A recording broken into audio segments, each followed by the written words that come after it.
1편. 무시당하는 사람들의 공통점. 한 어르신이 있었습니다. 늘 얼굴엔 미소가 가득하고 무슨 일이든 먼저 나서서 도왔습니다. 가족이든 이웃이든 그가 손을 내밀면 거절할 사람은 없을 정도였지요. 젊을 땐 그를 칭찬하는 이가 많았습니다. 참 따뜻한 분이야. 성품이 좋아. 그러나 세월이 흐르고 그는 점점 다른 이야기를 듣게 되었습니다. 그 사람은 그냥 늘 당연히 도와주는 사람이잖아. 말 안 해도 알아서 해주니까 편해. 이런 말들이 들리기 시작했지요. 그는 여전히 똑같이 행동했을 뿐인데 사람들의 반응은 달라졌습니다. 예전엔 고마움을 표현하던 이들이 이제는 그의 도움을 당연하게 여겼고 어느 순간부터는 부탁을 거절하면 오히려 서운해하는 눈치를 보이기 시작했습니다. 무엇이 변한 걸까요?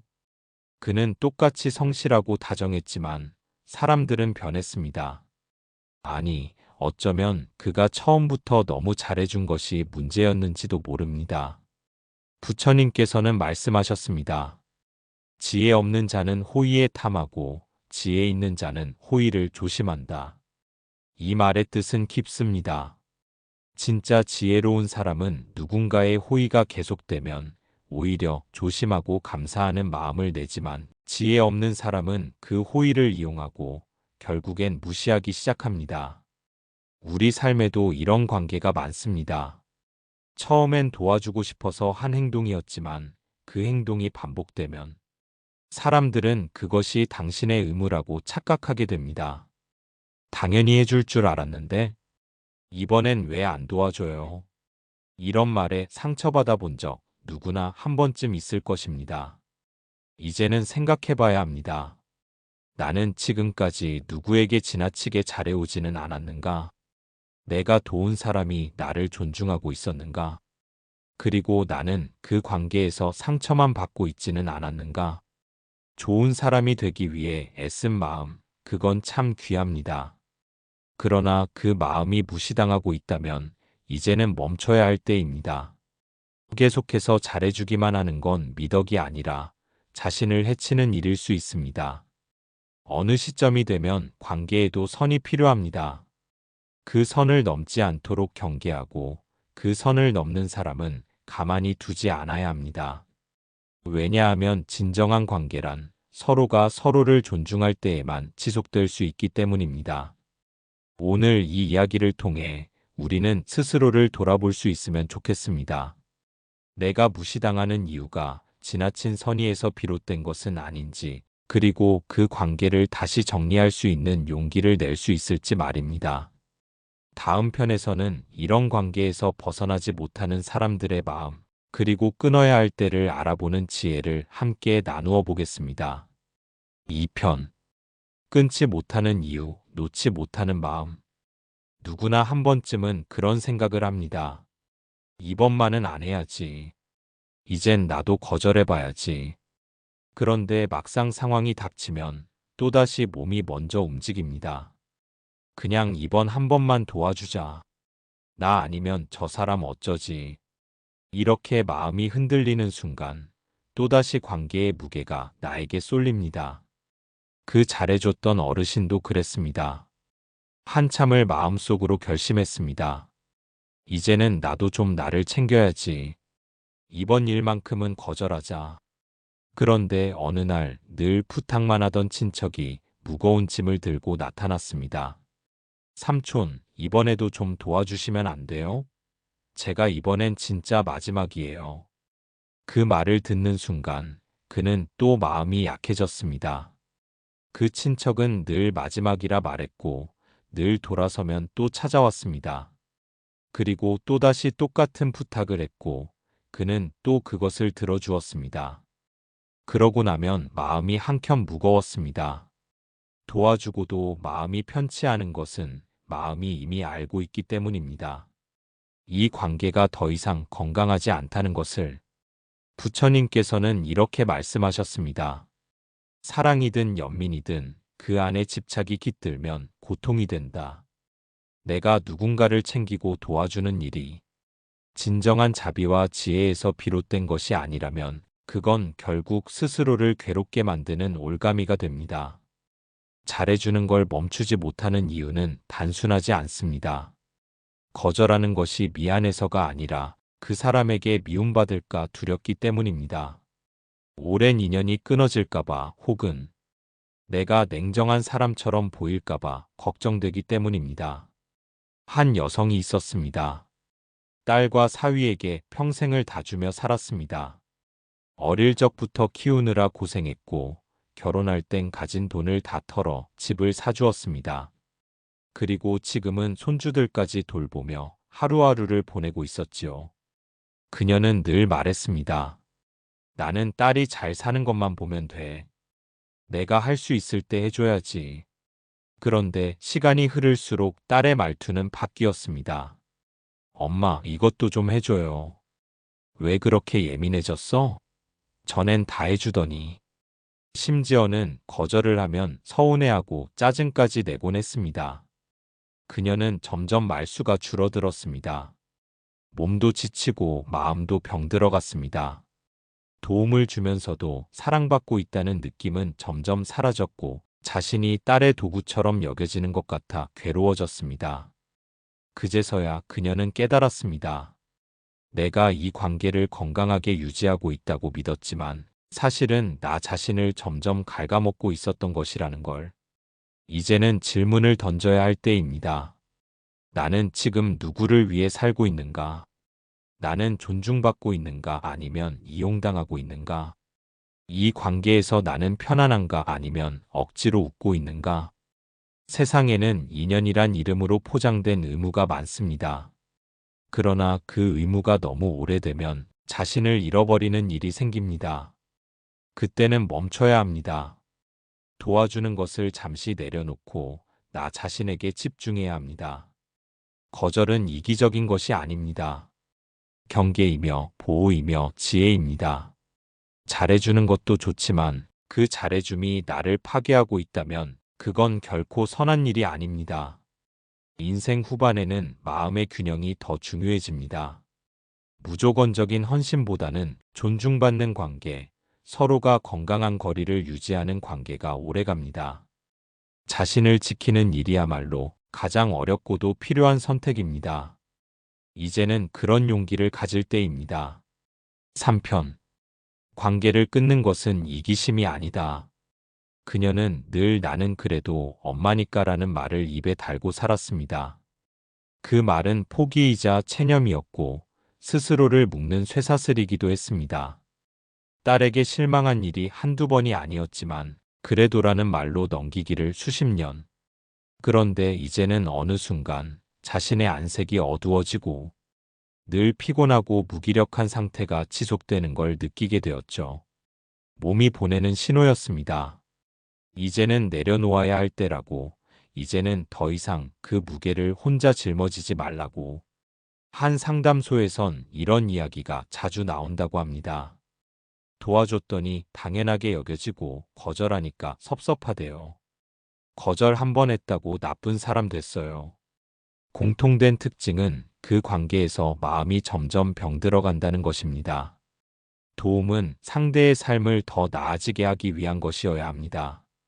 그러나 그것이 어느 순간 상대에게 기대가 되고 요구가 되면 그때부터 그 도움은 관계를 파괴하기 시작합니다. 도와주는 쪽은 지치고 받는 쪽은 고마움을 잃고 오히려 권리인 양 착각하게 됩니다. 부처님께서는 말씀하셨습니다. 탐욕으로부터 비롯된 관계는 언젠가 반드시 상처를 남긴다. 여기서 말하는 탐욕은 물질만이 아닙니다. 타인의 헌신과 시간, 정성을 당연하게 요구하는 것도 일종의 탐욕입니다. 그런 관계는 오래가지 않습니다. 언젠가는 반드시 한쪽이 무너지고 그 무너짐이 결국 관계 전체를 파괴하게 됩니다. 관계를 끊는다는 말은 왠지 차갑고 매정하게 들릴 수 있습니다. 그래도 가족인데, 그래도 친구인데, 그 그래도라는 말 속에 자기 자신을 계속해서 희생시키는 이들이 얼마나 많은지 모릅니다. 어느 노부부 이야기를 들은 적이 있습니다. 남편은 늘 말이 없고 고집이 세고 아내의 희생을 당연히 여겼습니다. 아내는 수십 년간 묵묵히 가정을 돌보고 남편을 챙겼지요. 그러나 남편은 한 번도 고맙다는 말을 하지 않았고 오히려 아내의 존재를 무시하는 말과 행동이 점점 심해졌습니다. 여자 주제에 뭘 알아? 그냥 조용히 살림이나 해. 그 말에 수십 년을 참아온 아내는 결국 단 한마디를 남기고 집을 나섰습니다. 내가 나를 지키기로 했습니다. 그 말이 마음에 깊이 남았습니다. 관계를 끊는 이유는 미움 때문이 아닙니다. 나를 지키기 위한 최소한의 선택인 것입니다. 도망치려는 것도 아니고 복수하려는 것도 아닙니다. 지금 이대로 계속된다면 내 마음이 다 무너져 버릴 것이기에 그 벼랑 끝에서 선택하는 퇴장인 것입니다. 어떤 관계든 나를 아프게 하고 나를 무너뜨리는 관계라면 거기서 한 발 물러나는 것이 옳습니다. 그 물러남은 용기이고 책임이며 회복의 시작입니다. 부처님께서는 이런 말씀도 하셨습니다. 자신을 아끼지 않는 자는 남도 아낄 수 없다. 스스로를 돌보고 존중하는 일이 먼저라는 뜻입니다. 나를 돌보지 않으면서 누구를 돌보겠습니까? 내가 지쳐있는 채로 진심이 담긴 도움이나 사랑은 전할 수 없습니다. 이제는 생각해야 합니다. 이 관계가 나를 성장시키는가 아니면 소모시키는가? 이 관계가 나에게 평안을 주는가 아니면 불안을 주는가? 그리고 진심으로 답을 해보아야 합니다. 끊는다는 건 절연을 의미하지 않습니다. 오히려 나와 그 사람 사이에 건강한 거리를 다시 세우는 것입니다.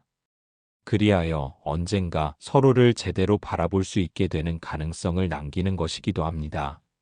당장 끊어야 할지 말아야 할지를 결정하지 못해 망설이고 있다면 우선은 그 관계에서 한 발짝 물러서 보는 것도 하나의 방법입니다. 물러섬 속에서 관계의 진짜 민낯이 보이기 시작합니다. 그리고 그 속에서 스스로에게 가장 정직한 선택을 할 수 있게 됩니다. 다음 편에서는 관계의 물러남 이후 찾아오는 회복의 시간, 그리고 외로움 속에서 어떻게 내면을 다시 세울 수 있는지를 이야기해 보겠습니다. 4편. 관계를 끊는 것은 나를 지키는 첫걸음입니다. 익숙한 역할을 내려놓는 작은 결심. 그날 이후 그녀는 처음으로 집안에 아무 연락도 하지 않고 하루를 보냈습니다. 늘 아침이면 전화하던 딸에게 오늘은 나도 나를 좀 챙기려고 해라는 짧은 문자 하나만 남겼습니다. 당황한 딸은 연달아 전화를 걸어왔지만 그녀는 받지 않았습니다. 그저 집 근처 공원을 천천히 걸으며 내내 해보지 않았던 일들을 하나하나 떠올렸습니다. 무언가를 해주지 않아도 누군가를 챙기지 않아도 이렇게 가벼운 하루가 가능하다는 걸 처음 느끼는 순간이었습니다. 관계를 끊는다는 건 거창한 결단이 아니라 이런 작은 변화에서 시작됩니다. 오랜 시간 익숙했던 역할을 잠시 내려놓고 스스로를 바라보는 데 집중하는 것입니다. 마치 자신이 누구였는지를 다시 기억해내는 여정과도 같습니다. 관계의 무게가 나를 짓누를 때, 오래된 관계가 어느 순간부터 무겁게 느껴질 때가 있습니다. 예전에는 웃으며 받아들였던 말투가 상처처럼 느껴지고 가벼운 부탁이 더 이상은 감당되지 않을 때, 그때가 바로 변화의 신호일 수 있습니다. 한 남성의 이야기가 떠오릅니다. 그는 오랜 친구와 함께 가게를 운영해 왔습니다. 처음엔 서로 신뢰하며 모든 일을 함께 했고 수익도 공평히 나누며 어려운 시절을 견뎠습니다. 그러나 장사가 잘 되기 시작하면서부터 친구는 점점 이기적으로 변해갔습니다. 가게의 결정권을 독점하고 자신의 가족에게만 혜택을 몰아주는 일이 반복됐습니다. 남성은 참았습니다. 수십 년을 함께한 우정을 포기하고 싶지 않았기 때문입니다. 그렇다고 상황이 달라지지는 않았습니다. 오히려 더 무시당했고 친구는 그 침묵을 동의로 받아들였습니다. 결국 그는 큰 결심 끝에 가게에서 손을 뗐습니다. 주변 사람들은 말렸습니다. 지금 나가면 손해 아니야? 그 사람 나쁜 사람 아니잖아. 그냥 좀 이기적일 뿐이지. 그러나 그는 조용히 말했습니다. 나를 가장 많이 잃는 건 돈도 아니고 시간도 아니에요. 이대로 있다간 나는 내 마음을 완전히 잃어버릴 것 같았어요. 관계를 끊지 못하는 이유, 그리고 용기. 그 말은 깊은 울림을 줍니다. 누구나 겉으로 보기엔 평범한 관계 속에서 하루하루 마음이 소진되고 있다는 사실을 알아채지 못한 채 살아갑니다. 그런데도 왜 끊지 못할까요? 그 이유 중 하나는 끊은 후의 빈자리가 두렵기 때문입니다. 이 관계가 비록 힘들어도 그래도 익숙한 것이고 이 사람과의 인연이 끊기고 나면 너무 외롭지는 않을까 하는 두려움이 우리를 계속 붙들어 매는 경우가 많습니다. 부처님께서는 이렇게 말씀하셨습니다. 인연을 맺음에도 때가 있고 인연을 거둠에도 때가 있다. 이 말은 모든 관계에 적용됩니다. 애써 붙잡고 있는 인연이 사실은 이미 떠나야 할 때가 되었을 수도 있습니다. 어떤 인연은 우리가 아무리 붙잡으려 해도 이미 마음이 멀어져 있고 이미 진심이 사라져 있습니다. 그 상태에서 억지로 관계를 유지하려 하면 결국 서로에게 상처만 남기게 됩니다. 관계를 내려놓을 용기, 내면을 되찾는 시작. 그럴 때 필요한 것은 냉정한 단절이 아니라 조용한 이별입니다. 소리 없이 다투지 않고 다만 거리를 두고 마음을 정리하는 과정. 그 과정에서 우리는 비로소 자신을 다시 되찾게 됩니다. 관계가 끊어지면 처음엔 공허함이 몰려옵니다. 뭔가 허전하고 어디선가 비어버린 느낌이 들기도 합니다. 그 빈자리가 불편하고 가끔 외롭기도 합니다. 그러나 그 빈자리는 곧 나를 위한 공간이 됩니다. 그동안 밀쳐두었던 나의 감정, 나의 바람, 나의 삶이 조금씩 자리를 잡기 시작합니다. 그것이 바로 회복입니다. 상처 준 사람과의 거리를 둠으로써 비로소 나를 돌볼 여백이 생기는 것입니다.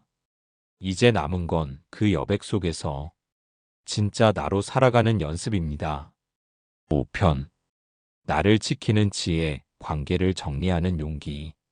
우리가 인간관계를 맺고 살아가면서 가장 어려운 일 중 하나는 바로 끊어야 할 때를 아는 것입니다.